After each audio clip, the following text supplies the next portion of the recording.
আমরা প্রতিদিন যে অক্সিজেন গ্রহণ করি সেটাই জীবন বাঁচানোর জন্য হাসপাতালের সিলিন্ডারে ভরে ব্যবহার করা হয়। কিন্তু প্রশ্ন হচ্ছে, এই অক্সিজেন কিভাবে সংগ্রহ করে সিলিন্ডারে ভরা হয়? আসুন জেনে নিই।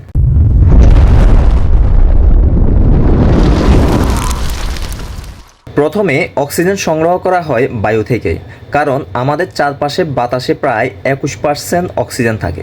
বাকি অংশে থাকে নাইট্রোজেন ও অন্যান্য গ্যাস।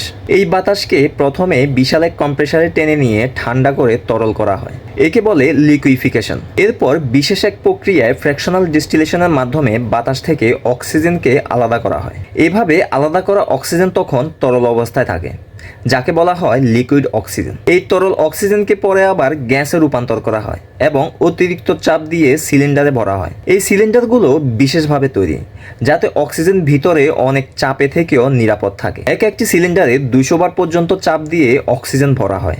এভাবেই আমাদের আশেপাশের বাতাস থেকে অক্সিজেন সংগ্রহ করা হয়। এরপর বিশুদ্ধ করে ঠান্ডা করে আবার গ্যাসে রূপান্তর করা হয়। ভর্তি করা হয় মেডিকেল অথবা ইন্ডাস্ট্রিয়াল সিলিন্ডারে। এই সিলিন্ডারের অক্সিজেনই হাসপাতালের রোগীদের সাহায্য করে শ্বাস নিতে।